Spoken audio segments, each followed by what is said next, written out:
நேயர்களுக்கு எனது உள்ளம் கனிந்த வணக்கம். சார், ஒரு சாதாரணமா நடந்து போயிருப்பாங்க சார் ஒருத்தரு. அவர் பார்த்தீங்கன்னா, மிகப்பெரிய பிரம்மாண்ட வளர்ச்சியா இருக்கும். மற்றவர்கள் வியக்கத்தக்க வளர்ச்சியில் இருக்கும். எப்படி இருந்தவன் இப்படி ஆயிட்டான்னு சொல்றானுங்க பாருங்க, அதுக்கு மிகப்பெரிய உதாரணம் இன்னைக்கு சொல்றேன் பாருங்க. அப்படிப்பட்ட ஒரு சாதாரண ஒரு குடும்பத்திலிருந்து பிறந்தவர் தான் சார் மிகப்பெரிய ராஜயோகம். கிட்டத்தட்ட அந்த ராகு தசையில் தான் சார் அவருக்கு குடுத்ததே. மிகப்பெரிய கோடீஸ்வரன் ஆயிட்டார். அதற்கு பாருங்க, அதற்கு தான் அந்த ராகு தசன்னாவே மிகப்பெரிய கோட்டீஸ்வரர்களையும் உருவாக்கக்கூடிய ஒரு உன்னதமான கிரகம் தான் சார் ராகு. சார், நான் ஒரு செல்வந்தன் ஆக வேண்டும், ஒரு மிகப்பெரிய கோட்டீஸ்வரன் ஆக வேண்டும் என்றால், கண்டிப்பாக உங்களுக்கு ராகு தசை வருதான்னு பாருங்க. ராகு தசை மட்டும்தான் சார் ஒருத்தரை மிகப்பெரிய உச்சத்தில் உட்கார வைக்கும். அந்த ராகு தசை யாருக்கு சரியான விதத்தில், சரியான அளவீட்டில், சரியான விதத்தில் அந்த ராகு அமர்ந்திருக்கிறதோ அவர்களுக்கு மட்டுமே மிகப்பெரிய கோட்டீஸ்வர தர வரிசையில் இடம் பிடிப்பார்கள். சாதாரணமான ஒரு மனிதனை மிகப்பெரிய ஒரு கோட்டீஸ்வரர் ஆக்குவதே இந்த ராகு தான் சார். ஒரு சிலருக்கு பார்த்தீங்கன்னா இந்த ராகு தசை மிகப்பெரிய உச்சத்தில் இருக்குன்னு படுபாதாளத்தில் தள்ளி கோவணத்தையும் உருவி நடு ரோட்டில் நிற்க வச்சு ஜாட்டியில் அடிக்கிறதையும் நான் பார்த்துருக்கேன்.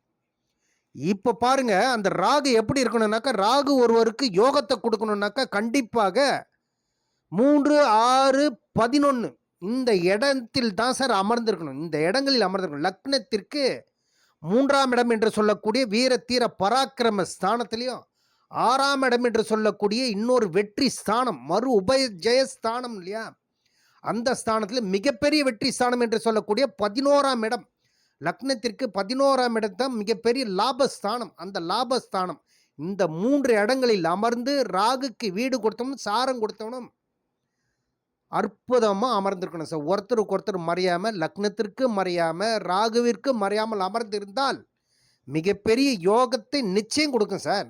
அப்போ ராகு ஒருவருக்கு யோக நட்சத்திரத்தில் அமர்ந்திருக்கணும் சார். அந்த ராகுக்கு ரொம்ப நட்பு கிரகமாக இருக்கணும். அந்த நட்சத்திர பாதத்தில் அமர்ந்திருக்கு இல்லையா, அந்த நட்சத்திர பாதம் ராகுவுக்கு எதிரி ஸ்தானத்தில் அமரக்கூடாது.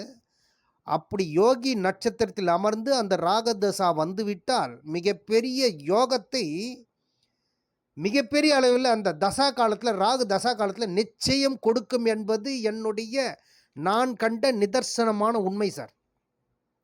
அப்படி தான் ஒரு ஜாதகம். இப்போ பாருங்க, அவர் எனக்கு கிட்டத்தட்ட ஒரு 5 வருடம் முன்னாடி தான் எனக்கு இதை அனுப்பினார். ஏன்னாக்கா நேற்று எனக்கு கால் பண்ணி எனக்கு கேட்டார், அடுத்து குரு தசை வருது ஐயா, எப்படி இருக்கும் அப்படின்னு கேட்குறாரு அவர். ஏனென்றால் ராகு தசை வந்தால் அடுத்து வரக்கூடிய குரு தசை மொத்தமாக பிடுங்கி படு பாதாளத்தில் தள்ளுறதும் இருக்கு. ஆனால் இவருக்கு இந்த குரு தசை மிகப்பெரிய யோகத்தை கொடுக்கும் சார். ராகு தசையை 18 வருஷம் மிகப்பெரிய யோகத்தை கொடுத்தது மட்டும் இல்லாமல் இவருக்கு குரு தசையும் மிகப்பெரிய யோகத்தை கொடுக்கும். அந்த 16 வருடமும் மிகப்பெரிய யோகத்தை கொடுக்கும். ஏற்கனவே 18 வருடங்கள் மிகப்பெரிய யோகத்தை கொடுத்து ஒரு கோட்டீஸ்வர தர வரிசையில் இடம் பிடிச்சிட்டார். அவர் சாதாரணமான ஒரு ஆள் தான் சார். கிட்டத்தட்ட அவருக்கு பாருங்க, அவருடைய ஜாதகம் சொல்றேன் கேளுங்க. லக்னம் கும்ப லக்னம், அவருக்கு ராசி தனுசு ராசி, உத்திரம் நட்சத்திரத்தில் அமர்ந்திருக்கு. அப்போ லக்னத்திலிருந்து ராகு 6ஆம் இடத்தில் கடக ராசியில் அமர்ந்திருக்கிறாரு. செவ்வாய் சிம்ம ராசியில், செவ்வாய் கன்னி ராசியில் சனி புதன் அமர்ந்து, சூரியன் சுக்கிரன் துலாம் ராசியில் அமர்வு பெற்றிருக்காங்க. அந்த லக்னத்திற்கு 2ஆம் வீட்டதிபதியும் 11ஆம் வீட்டதிபதி என்று சொல்லக்கூடிய அந்த மீன ராசிக்கும் தனுசு ராசிக்கும் சொந்தக்காரனான அந்த குரு விருச்சிக ராசியில் அழகாக அமர்வு பெற்று, கேது லக்னத்திற்கு 12ஆம் இடத்தில் கேது. இந்த ஸ்தானங்களில் அவருடைய ஜாதக கட்டம் சார். அவர் பாருங்க, கிட்டத்தட்ட அந்த சந்திரன் உத்திர நட்சத்திர சாரத்தில் இருப்பதனால சிறு வயதிலேயே பார்த்தீங்கன்னா இவருக்கு சூரிய தசை ப்ளஸ் சந்திர தசை ப்ளஸ் செவ்வாய் தசை. அப்போ கிட்டத்தட்ட சந்திரன் ஒரு 10 வருஷம், சூரியன் ஒரு 6 வருஷம், செவ்வாய் ஒரு 7 வருஷம் கூட்டிட்டு தான் 23 வருஷம் கம்ப்ளீட் ஆன உடனே இந்த ராகு தசை சார் அவருக்கு மிகப்பெரிய யோகத்தை கொடுத்துருக்கும். உங்களுக்கு மிகப்பெரிய யோகத்தை அவர் 5 வருஷம் முன்னாடி தான் என்னை கேட்டார் இதை பற்றி. கேட்க சொல்ல நான் சொன்னேன், "உங்களுக்கு ராகு தசையில தான் இப்ப இருக்கிறீங்க. இன்னும் பெண்டிங் 5 வருஷம் இருக்கு. இப்பவே நீங்க எக்கச்சக்கமான ஒரு கோடீஸ்வர தரவரிசையில இல்ல, சாதாரண ஒரு குடும்பத்தில் பிறந்த நீங்க, இப்பொழுது கிட்டத்தட்ட கோடிக்கணக்குல உங்ககிட்ட பணம் நடமாடணும் ஐயா" அப்படின்னேன். நிச்சயமான உண்மையா, அதற்காகத்தான் நான் இப்பொழுது கேட்கிறேன்ட்டு 5 வருஷம் கழிச்சு என்கிட்ட இன்னைக்கு கேட்கிறாரு. ஏன்னா அடுத்து வந்து குரு தசை ஸ்டார்ட் ஆகப்போகுது அவருக்கு.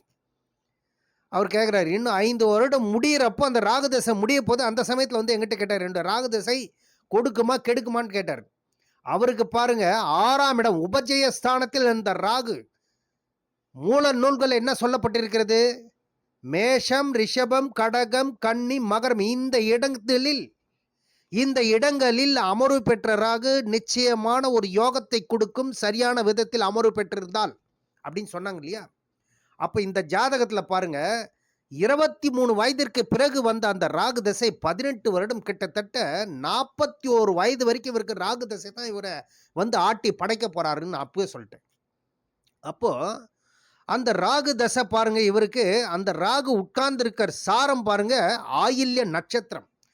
ராகுவிற்கு ஒரு நட்பு கிரகம் சார் ஆயில்யம். அந்த ராகுனுடைய சாரம் அந்த ராகு வந்து ஆயில்ய நட்சத்திர சாரத்தில் அமர்ந்து அந்த ராகுக்கு சாரம் கொடுத்தவன் புதன் பாருங்க ராகுவுக்கு 3ஆம் இடத்தில் புதன் உச்சதாரையில் ராகுவுக்கு வீடு கொடுத்த அந்த சந்திரன் 11ஆம் இடத்தில். அப்ப ராகுக்கு வீடு கொடுத்த அந்த சந்திரன் 11ஆம் இடத்தில் லக்னத்திற்கு 11ஆம் இடம் ராகுவிற்கு 6ஆம் இடத்தில் அமர்வு பெற்றிருக்கிறார். ராகுவிற்கு 6ஆம் இடமாக இருந்தாலும் வீடு கொடுத்த அந்த சந்திரன் குருவோட வீடுன்னு மறக்கக்கூடாது. அதுவும் இல்லாமல் இவர் வந்து வளர்பிறை சந்திரன் தான் எடுத்துக்கணும். இதில் பாருங்க சந்திரனுக்கு வீடு கொடுத்த அந்த குரு லக்னத்திற்கு 10ஆம் இடத்தில் அமர்ந்து 9ஆம் பார்வையாக அந்த ராகுவை பார்க்கிறார் சார். இதில் இருக்கிற ஹைலைட்டே இதான் சார். மிக சிறப்பான மிக அழகாக இந்த ராகு தசை மிக அற்புதமாக கொட்டி கொடுத்ததையா இவருக்கு. இந்த குரு ராகுவை பார்ப்பதினால் ராகு சுபத்துவமாக்கப்பட்டு மிகப்பெரிய யோகத்தை கொடுத்தாரு. முதல்ல இவர் வந்து ஒரு இந்த போர்வெல் போடுற அந்த ரிக் வண்டியை போட்டார். அது போட சொல்ல இவர் கொஞ்சம் பயந்து தான் போட்டார். எப்படின்னாக்கா நம்ம இவ்வளோ அமௌண்ட் வச்சு நம்ம கடனாக தான் போட்டார் சார். அவர் கடனாக போட்டு அவர் வந்து மிகப்பெரிய யோகத்தை கொடுக்குமா இல்லை சோகத்தை கொடுக்குமா அப்படின்னு ஒரு பயந்து தான் அவர் வந்து போட்டார். ஏன்னாக்கா மிகப்பெரிய அமௌண்ட் இல்லையா, லட்சக்கணக்கில் வந்து வாங்கி அந்த போர் வண்டியை போட்டு மிகப்பெரிய யோகத்துக்கு சொந்தக்காரனானார் சார். கடன்காரனா அந்த வண்டியை போட்டு இன்னைக்கு அவர் கையில் 25-30 கோடி கையில் அப்படியே சரளமாக பொழருது அவர்கிட்ட, சரளமாக பொருளுது. அப்படிப்பட்ட யோகத்துக்கு சொந்தக்காரனான இந்த ராகு இவரோட ஜாதக கட்டத்தில் பாருங்க ராகுக்கு வீடு கொடுத்தவன் சந்திரன் ராகுக்கு 6ஆம் இடத்தில் லக்னத்திற்கு 11ஆம் இடத்தில் அமர்ந்து அந்த சந்திரனுக்கு வீடு கொடுத்த குரு அழகாக ராகுவை பார்க்கிறார் சார். அந்த ராகு 6ஆம் இடம் என்று சொல்லக்கூடிய உபஜயஸ்தானத்தில் அமர்ந்து கடக ராசியில் அமர்ந்து அந்த ராகு வந்து ஆயில்ய நட்சத்திர சாரத்தில் அமர்ந்து அந்த புதனும் பாருங்க ஆயில்ய நட்சத்திராதிபதி யாருன்னு கேட்டா புதன். அந்த புதன் பாருங்க கன்னி ராசியில் உச்சதாரையில் அமர்வு பெற்றிருக்கார் சார். இது மாதிரி ஒரு மிகப்பெரிய யோகாதிபதி ராகு தசையில இவர் மிகப்பெரிய யோகத்துக்கு சொந்தக்காரன் சார். ராகுக்கு வீடு கொடுத்த லக்னத்தில் 11ஆம் இடம் மிகப்பெரிய லாபஸ்தானத்தில் இருக்கிறார். அந்த ராகுக்கு வீடு கொடுத்தவனும் சாரம் கொடுத்தவனும் பாருங்க ஒருத்தருக்கு ஒருத்தர் கேந்திரத்தில் இருக்காங்க. சந்திரனுக்கு 10ஆம் இடத்தில் புதன், புதனுக்கு 4ஆம் இடத்தில் சந்திரன் அமர்வு பெற்றிருக்கார். இது அற்புதமான யோகம் சார். இது இப்படிப்பட்ட யோகம் தான் சார் வரணும். ராகு தசை வருதுன்னாவே ஒருத்தருக்கு மிகப்பெரிய யோகத்தை கொடுப்பார். இவர் சாதாரண ஒரு மனிதன் தான். இவர் வந்து ஒரு 5-10க்கு வயிற்று பிழைப்புக்கே கொஞ்சம் கடினமான ஒரு வறுமையான ஒரு ஏழை குடும்பத்தில் வந்த ஒரு ஜாதகர். இவருக்கு பாருங்க அந்த ராகு தசை வர சொல்லும் அவருக்கு அந்த வண்டியை வந்து கடன் வாங்கி போட்டு மிகப்பெரிய யோகத்தை கொடுக்கணுன்ற ஸ்தானத்தில் அமர்ந்திருக்கு சார். சார் ராகு தசை வந்தாவே மிகப்பெரிய பொருள் பற்றி கொடுக்கும், பணத்தை தான் கொடுக்கும். முதல்ல ராகுனா மிகப்பெரிய பணத்தை அள்ளி கொடுக்கும். இவர் கோடிக்கணக்கில் கொடுத்தது, கோடிக்கணக்கில் கொடுத்த ராகுவே நம்பவே கூடாது. ஆனால் கடைசி கட்டத்தில் மொத்தத்தையும் பிடுங்கி விட்டு நடு ரோட்டில் கோவணத்தையும் உருங்கி விட்டு நடு ரோட்டில் அசிங்கப்படுத்திட்டு விடாமல் போவாதது. ஆனால் இவருக்கு பாருங்க அந்த நிலைப்பாடே வராது. ஏனென்றால் அந்த கும்ப லக்னத்திற்கு 2ஆம் வீட்டு அதிபதியாக குருவும் வருவார். 11ஆம் வீடு என்று சொல்லக்கூடிய லாபஸ்தானாதிபதியாகவும் குரு வருவார். அந்த குரு 10ஆம் இடம் என்று சொல்லக்கூடிய விருச்சிக ராசியில் அமர்ந்து 9ஆம் பார்வையாக அந்த ராகுவை பார்ப்பதனால் ராகு சுபத்துவமாக்கப்பட்டுள்ளார். அதனால பாருங்க, அந்த ராகுவுக்கு ராகு திசையில் அவர் சம்பாதித்த பணத்தை காப்பாற்றுவாரா இல்ல மொத்தமா விட்டுட்டு போயிடுவாரா?